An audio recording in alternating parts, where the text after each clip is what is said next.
മച്ചന്മാരെ, അപ്പോൾ നമ്മൾ ആറ്റുവാള വേട്ടയ്ക്കായിട്ട് സ്പോട്ടിലെത്തിയിരിക്കുകയാണ്. സിൽവർ സ്പൂൺ ലൂറുകൾ ഉപയോഗിച്ചാണ് നമ്മൾ ആറ്റുവാളകളെ നേരിടാനായിട്ട് പോകുന്നത്. വാള മാത്രമല്ല, ഇതിൻ്റെ അകത്ത് വരാൽ, വാഹ, അതുപോലെ തന്നെ ചേർമീനൊക്കെ കിട്ടും. നമുക്ക് കാസ്റ്റിംഗ് തുടങ്ങാം.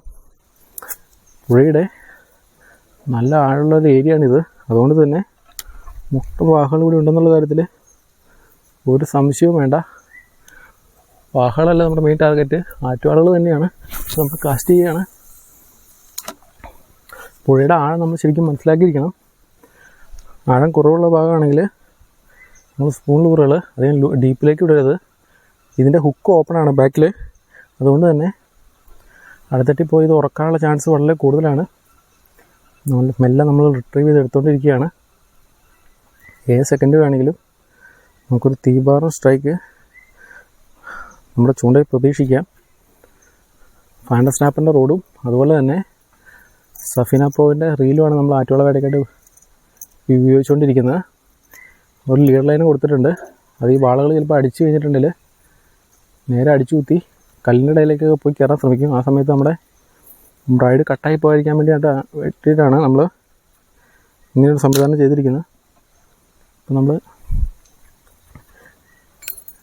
കാസ്റ്റിംഗ് തുടരുകയാണ്. എപ്പോൾ അടി കിട്ടും, എങ്ങനെ അടി കിട്ടുമെന്നൊന്നും പ്രതീക്ഷിക്കാൻ പറ്റില്ല. എന്തായാലും അടിക്കുന്നത് നല്ല സൂപ്പർ സൈസ് മീനായിരിക്കും ഇവിടുന്ന്. ശരിക്കും വെള്ളത്തിൽ നമ്മുടെ സ്പൂൺ ലൂർ വീണ് കഴിഞ്ഞാൽ അല്പം ഒന്ന് വെയിറ്റ് ചെയ്യണം. എങ്കിൽ മാത്രമേ ഇത് അടുത്തട്ടിലേക്ക് പോകത്തുള്ളൂ.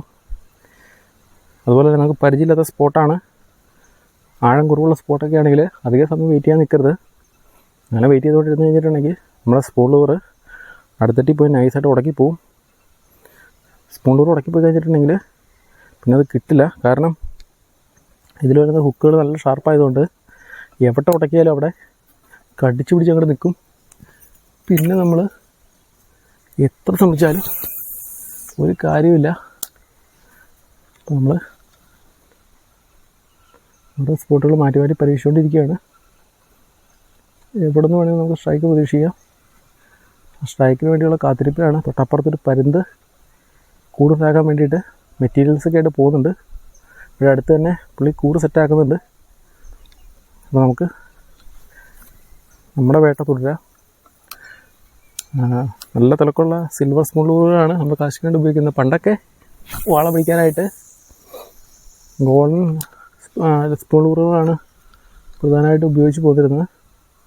പക്ഷേ അതിൻ്റെ കാലമൊക്കെ കഴിഞ്ഞു. ഇപ്പോൾ കൂടുതൽ ആൾക്കാരും ഇതുപോലുള്ള സിൽവർ സ്പൂൺ ലൂറുകൾ വാള പിടിക്കാനായിട്ട് ഉപയോഗിച്ച് തുടങ്ങി. ഇതാകുമ്പോൾ കുറച്ചും കൂടെ ഒരു വാട്ടർ കണ്ടീഷൻ മോശമായാലും കുറച്ചും കൂടെ തിളക്കമുണ്ടാകും. കലക്ക വെള്ളത്തിൽ നമുക്ക് പെട്ടെന്ന് വളരെ സ്ട്രൈക്ക് ചെയ്ത് കിട്ടുന്നുണ്ട്. അതാണ് കേരളത്തിലെ ആംഗ്ലേഴ്സ് എല്ലാം ഇപ്പോൾ ഇത് കൂടുതലായിട്ട് ഉപയോഗിക്കുന്നത്.